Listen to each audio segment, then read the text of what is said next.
ભગવતે વાસુદેવયા. તો જે નિયમિતતા છે, એનું વિધાન છે, જે વિધિ છે, એ ન થઈ શકે. અને એટલા માટે આપણે ત્યાં પરંપરા બનાવવામાં આવી કે જ્યારે વલ્લભપુરથી આપણે આજ્ઞા લઈએ છીએ અને જે પ્રમાણેની આજ્ઞા લીધી હોય એ પ્રમાણેનો ક્રમ રાખવો. કારણ કે મૂળ પ્રમાણે ઘણી વાર શું થાય કે હવે આજે સકડી ભોગ ધરું, કાલે સકડી ધરું, આજે કઈ ન ધરું, પરમ દિવસે દૂધગર ધરું, એમ કરીને પ્રભુની પણ સેવા અવ્યવસ્થિત થઈ જાય. એટલે આજ્ઞા છે એક પ્રકારની પ્રભુની સુરક્ષા છે કે ઠાકોરજીની સેવામાં મનોકલ્પિત અને મનઢંગથી પોતાના કરવા ન લાગીએ કે મનમાં મૂળમાં આવ્યું ત્યારે વધારે અને મૂળમાં નથી ત્યારે કઈ ન કરવું. અને એટલા માટે આપણે ત્યાં આજ્ઞા માટે બંધારણ આપ્યું સેવા માટે કે આજ્ઞા લઈને સેવા કરવી. જેથી આજ્ઞા લેવા જઈએ એટલે ત્યાં વલ્લભ પૂછે તમારી કેવી વ્યવસ્થા છે, શું ભોગ કરી શકશો, અનુકૂળતા કેવી છે.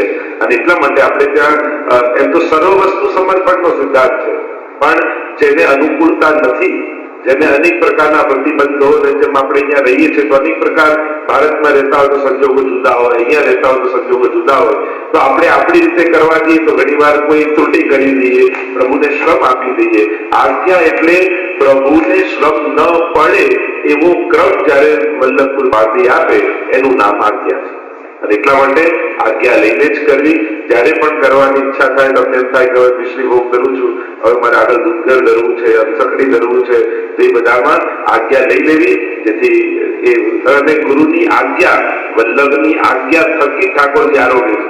જો આપણે કાની પણ કરીએ છીએ તો એક પ્રકારની કાની છે કે હવે વલ્લભની આજ્ઞા મળી એટલે ઠાકોરજી મારી સેવા અંગીકાર કરશે.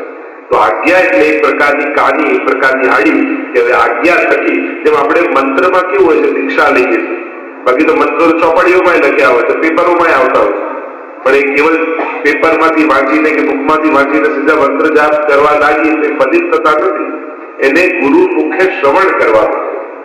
અને એટલા માટે ભગવદ ગીતાજીમાં પણ જેમ કહ્યું તદવિધિ પ્રણિપાતેન પરિપ્રશ્નેન સેવયા ઉપદેશસ્તિ તે જ્ઞાનમ જ્ઞાનિન તત્વદર્શિના. કે તું એ ગુરુની શરણમાં જા, એની સેવા કર અને પછી એની પાસેથી જ્ઞાન પ્રાપ્ત કર. તો આ ગુરુ મુખ્ય જયારે આજ્ઞા મળે છે ત્યારે ઠાકોરજી સહર્ષ એ સેવાનો સ્વીકાર કરે છે. અને એટલા માટે આજ્ઞા લઈને ભગવત સેવા કરવી. બીજો પ્રશ્ન, ભારતની ઋતુ અને અહીંની ઋતુના તફાવતમાં સેવાક્રમ કઈ રીતે જાળવવો? એટલે આ બહુ કોમન પ્રશ્ન બધાને હોય છે. અને જયારે સાઉથર્ન હેમિસ્ફિયરમાં આપણે રહેતા હોઈએ છીએ ત્યારે વિપરીત ઋતુ હોય છે, પણ આપણે ત્યાં સેવાધી પ્રીત વ્રજજનકી જનહિત જગ પ્રગટાય પ્રગટ ભય મારા જરીત દેખાય. આપણે ત્યાં અહીંયા બેસીને ન્યુઝીલેન્ડ નો આનંદ નથી લેવો, આપણે તો અહીંયા બેસીને વ્રજનો આનંદ લેવાનો. સેવાનો અર્થ થાય કે તમારું ઘર નંદાલય બને અને વ્રજમાં જે ઠાકોરજીની લીલાઓ થઈ રહી છે એ લીલાનો અનુભવ દુનિયાના કોઈ પણ ખૂણે તમે રહેતા હો અને ત્યાં એનો આનંદ લઈ શકો. અને એટલા માટે વ્રજની રીત આપણે ત્યાં પ્રધાન રૂપે છે. પણ બીજો પણ એક સિદ્ધાંત છે, યથા દેહે તથા દેવે, કે જે તમારા દેહને અનુભવ થાય એવો ઠાકોરજીને થાય. એટલે હવે રીત અને આ પ્રીત બંનેનો વિવેક એટલે કે બેલેન્સ કરો. ક્રમ અને લીલા ભાવના તો એ જ ચાલે જે વ્રજની લીલા છે. કારણ કે આપણો ઠાકોરજી વ્રજનો છે, એને હજી ન્યુઝીલેન્ડનું સિટીઝનશીપ નથી મળ્યું, એ વ્રજના સિટીઝન છે, વ્રજેશ છે. એટલે મહાપ્રભુજી કહ્યું સર્વદા સર્વભાવેન ભજનીયો વ્રજાધિપ. કોને સર્વદા ભજવાના છે? વ્રજાધિપ, જે વ્રજના અધિપતિ છે, જે વ્રજમાં વિરાજે છે, જે વ્રજમાં વ્રજભક્તોને આનંદ આપે છે. અને આ સેવાનો અર્થ જ છે વ્રજભક્તોનો આનંદ ભગવાન પાસેથી અનુભવ. એ સેવા કરતા જે વ્રજભક્તોને આનંદ આવતો એ સેવા કરતા કરતા આપણે અનુભવીએ એ સેવાનું પરમ ફળ કહેવાય. એટલા માટે ક્રમ બધો વ્રજ પ્રમાણે ચલાવવો, પણ વિવેક પણ રાખવો. જેમ ઉષ્ણકાળમાં અહીંયા શીતકાળ હોય, નાવાદીનો મનોરથી ઠાકોરજી નજીક બાજુમાં પધરાવવા અને કુંડમાં ભરીને ખાલી નાવ અથવા કોઈ પ્રસાદી વસ્ત્ર ઠાકોરજીનું પધરાવી દેવું, તો પણ એક વિવેક ચાલે. એ રીતે ઉનાળો અહીંયા હોય ત્યાં શિયાળો હોય તો ગદ્દલ આદિ આવે, અહીંયા ઉનાળો ચાલતો હોય તો તકિયાની બાજુમાં ગદ્દલ પધરાવવું. પણ લીલા ભાવના બધી ચાલતી, પણ જયારે શ્રીયંગની સેવાની વાત, એટલે કે જયારે વસ્ત્ર આદિ કરીએ તો રંગ ભલે એ હોય પણ એનું મટીરિયલ એવું રાખવું કે જેથી પ્રભુને સુખ થાય. એટલે આ બંનેનો વિવેક રાખવો. સાવ ક્રમ ફેરવી દેવાની જરૂર નથી. ઋતુ બદલાય તો એમ તો ઘણી વાર ઇન્ડિયામાં પણ શિયાળા ટાઈમે કેવી ગરમી હોય છે, પણ છતાંય શીતકાલનો જ ક્રમ ચાલતો હોય છે. એવું ઘણી વાર ઉનાળા ટાઈમે વરસાદ આવી જાય, થોડી ઠંડક થઈ જાય, પણ જે વ્રજનો ક્રમ છે એ જ ક્રમ પકડી રાખવો, સાથે થોડો વિવેક રાખવો. પ્રભુને શ્રમ ન પડે એવો વિવેક રાખીને સેવા કરી શકાય છે. ત્રીજો પ્રશ્ન, શું નહાતી વખતે યમુનાષ્ટક બોલી શકાય? હા, એટલે આપણે ત્યાં એવો ભાવ યમુનાજી માટે આપણે ત્યાં કહીએ છીએ કે જયારે સ્નાન કરીએ આપણે ત્યાં યમુના પાનની મહત્તા કહી છે. પણ સુદાસજી આદિ પદોમાં પણ આવે છે, સાધી જાનાથ નાથ એવા ઉલ્લેખ પણ છે. એટલે કરી શકાય છે. સ્નાન કરતી એકવાર ભીંજાઈ જઈએ, સ્નાન કરી લીધું હોય અને પછી આપણે યમુનાષ્ટકનો પાઠ થઈ શકે. સામગ્રીમાં બરાશ ક્યારે પધરાવાય? એટલે અંશકડી સામગ્રીમાં યા દૂધમાં આપણે જયારે કરતા હોય અને શીતકાળ જેવો સમય હોય ત્યારે પધરાવે. પુષ્ટિ માર્ગમાં આરતી અને હિન્દુ માર્ગની આરતીમાં શું તફાવત છે? એટલે પ્રશ્ન થોડોક સુધારી દો. પુષ્ટિ માર્ગમાં આરતી અને મર્યાદામાં. હિન્દુ તો આપણે કહેવાય, હિન્દુ તો બધા જ છે, પણ હિન્દુ ધર્મમાં બે પ્રકારની પરંપરા ચાલે છે. એક મર્યાદા પ્રકારની, એટલે કે વેદોક્ત જે પૂજા માર્ગ છે એ, અને બીજું પુરાણોક્ત જે સેવા માર્ગ છે એ. અને એટલા માટે ક્રિયાઓ ઘણામાં સરખું લાગે પણ એની ભાવના જુદી છે. જેમ ષોડશોપચાર, પંચોપચાર પૂજા કરે, તમે જયારે કોઈ પણ પૂજા કરવા બેસો ત્યારે બ્રાહ્મણાત્મા સંકલ્પ કરાવે, આહ્વાન કરાવે, એમાં નૈવેદ્ય ધરાવે, વસ્ત્રમ સમર્પયામિ, નાડા છડી ધરાવે, અને પછી પરિક્રમા આરતી બધું જ થાય. એ રીતે પુષ્ટિ માર્ગમાં પણ આરતી થાય છે, પણ મર્યાદા માર્ગમાં જયારે પૂજા હોય ત્યારે આરતી લેવાય, સેવા હોય ત્યારે આરતી નથી લેતા.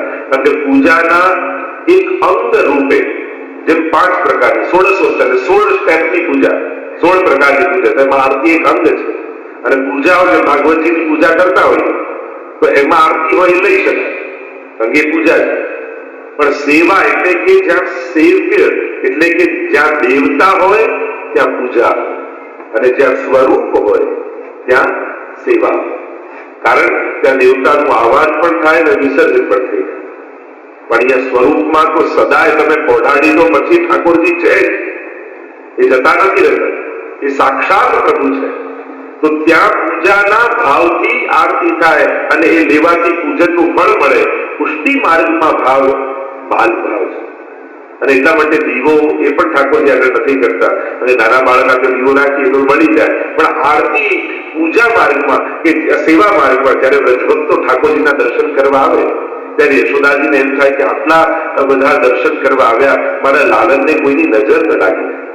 અને એટલા માટે પુષ્ટિ માર્ગમાં આરતી ઉતારવાનો ભાવ એ નજર ઉતારવાનો ભાવ છે. હવે કોઈને રાય લોડ કરીને નજર ઉતારો કે થોડો પ્રસાદ લો છો, એ તો ગુણા મૂકી જ દઈએ. અને એટલા માટે અહીંયા જે આરતી આપણે કરીએ છીએ એ નજર ઉતારવાના ભાવથી કરીએ છીએ, અને એટલા માટે આરતી લેતા નથી. તો આ બે ફરક છે. મર્યાદા માર્ગમાં પૂજાના ભાવથી થાય, અહીંયા નજર ઉતારવાના ભાવથી થાય. અને એટલે એ આરતી લેવાતી નથી અને બાજુમાં રાખી દેવામાં આવે છે. રોજિંદા કામકાજ અને દોડધામ વાળી જિંદગીમાં સેવા પ્રકાર કઈ રીતે જાળવવો? આપણે ત્યાં જેવો તમારી દિનચર્યા છે એ પ્રમાણે તમે આજ્ઞા લઈ અને સેવા કરી શકો છો. ભલે 15 મિનિટ તમારી પાસે રહેતા હોય તો એ 15 મિનિટમાં પણ સેવા કઈ રીતે થઈ શકે એ પણ કોઈ વલ્લભકુલ પાસે જઈને બેસીને ચર્ચા કરી શકાય. પણ ગમે તેટલો જીવ વ્યસ્ત હોય, જેમ પોતાના માટે બધી જ ક્રિયાઓ કરી લે છે, એમ પ્રભુ પણ આપણો આત્મા છે, અને જેના થકી જીવન છે. આપણે બધા પુરુષાર્થ કરવા જઈએ છીએ, પણ અર્જુન પણ કૃષ્ણ રૂપી કૃપા વગર જીતી શકતો નથી. અને એટલા માટે ઠાકોરજીની કૃપા થકી આ બધા પુરુષાર્થો સિદ્ધ થવાના છે. અને એટલા માટે દરેક વ્યક્તિ સેવા કરી શકે છે. ગમે તેવું નાનું ઘર હોય, મોટું ઘર હોય, કેટલી અનુકૂળતા પ્રતિકૂળતા, પણ સેવા માટે મહાપ્રભુજીએ એવા સિદ્ધાંતો આપ્યા છે કે પ્રત્યેક જીવ માત્ર, આપણે વાર્તા સાહિત્યમાં તો વાંચીએ તો કેવા ઝૂંપડામાં વૈષ્ણવ રહેતા, એક જ ઝૂંપડું હોય, એક જ ઓરડો હોય ને એમાંય ઠાકોરજીની સેવા કરતા. તો વિચાર કરો એમાં આચાર વિચાર ક્યાં કેવો સચવાતો હશે. આ તો બધું પાછળથી આપણે એટલી આચાર વિચારને મહત્તા આપી કે ભગવત સેવા છોડી દીધી. ખરેખર સેવા માટે આ બધું હતું. તો જયારે પણ જે કરવા માંગતા હોય તેને પ્રશ્ન પૂછ્યો હોય એ ભલે ગમે તેટલા વ્યસ્ત રહેતા હોય પણ જો વ્યક્તિગત આવીને મળશે તો એ કઈ રીતે કરી શકે એમને ચોક્કસથી સમજાવીશું. સેવા ક્યાં સમયે પહોંચાય? એમ તો ઉત્તમ એનો સમય તો પ્રાતઃકાલ છે, પણ પુષ્ટિ માર્ગની વિશેષતા એ છે કે પુષ્ટિ માર્ગે કાલો નિયામક, કે અહીંયા તમે બપોરે પણ ઠાકોરજીને જગાવીને મંગળા કરાવીશું. જો તમારે સેવા જ કરવી છે ખરેખર, તમે 3 વાગે ઓફિસેથી આવતા હો, તમને એમ થાય કે સવારે મારે બહુ વહેલા ઓફિસે જવું પડે છે ને, પણ પછી કાયમ ત્યારે જ કરવું, રોજ રોજ સમય ચેન્જ નહીં કરવાનો. તમે એમ કહો બપોરે બી મંગળા થાય, અચ્છા તો સવારે શહેર થઈ જાય તો બપોરે મંગળા ના થઈ શકે. તમે સવારે પહોંચાડી દો છો, રુચિ સખીએ સેજ બનાવી રાત બનાવી પહોંચાડી દો છો તો સવારે રાત પાડી શકો છો, તો રાત્રે સવારમાં કરી શકો. તો પુષ્ટિ માર્ગમાં તો કાલ અનુકૂળ છે. અહીંયા તો ઋતુઓ પણ સખી બની પ્રભુની સેવા કરે છે અને એટલા માટે અહીંયા કાલ બંધન નથી, કાલ પણ ભગવાનનો સેવક છે. એટલે જે કરવા જ માંગતું હોય એ કોઈ પણ એવા સમયે પણ તમને જયારે ઈચ્છા જ છે કે મારે ભગવત સેવા કરવી છે તો કોઈ ગુરુજનો પાસે બેસી અને જયારે પોતાનો ભાવ વ્યક્ત કરશો તો ચોક્કસથી તમે એ પ્રકારની સેવા કરી શકશો.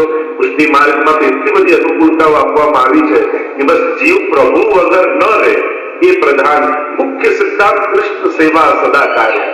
ભગવત સેવાથી વંચિત જીવ ન રહેવો જોઈએ અને એને અનુકૂળ જે પણ વ્યવસ્થા કરવી હોય એ કરી શકાય છે. તો એટલા માટે તમે એ ઉત્તમ સમય સવારનો છે જો કરી શકો છો, નહીં તો પછી ઓફિસેથી આવીને પણ તમે કરી શકો છો. અત્તર સમર્પણ કઈ રીતે કરાય? ચિત્રજીને અને સ્વરૂપજીને. અત્તર આપણે ત્યાં ઋતુ પ્રમાણે જે સુગંધિત કહીએ છીએ પ્રમાણે સમર્પિત થતું હોય. જયારે શૃંગાર થઈ ગયા પછી આપણે જયારે સ્નાન કરાવતા હોય ત્યારે ફૂલેલી ચમેલીનું તેલ લગાવવામાં આવે અને જયારે શૃંગાર થાય પછી અત્તર સમર્પિત કરવામાં આવે. સૈયાજીમાં પણ અત્તર સમર્પિત કરવામાં આવે. પણ ચિત્રજી તમારે ત્યાં બિરાજતા હોય ત્યારે બહુ જ ધ્યાન રાખવું. જયારે ઘણી વાર લોકો બહુ જ ભીના કપડું કરી અને પછી સ્નાનનો ભાવ કરતા હોય એના ઉપર, પણ પછી શું થાય એ જલ ધીમે ધીમે જયારે અંદર જાય તો ધીમે ધીમે થોડા વર્ષોમાં પછી ચિત્રજી થોડા પેલા થઈ જતા હોય છે.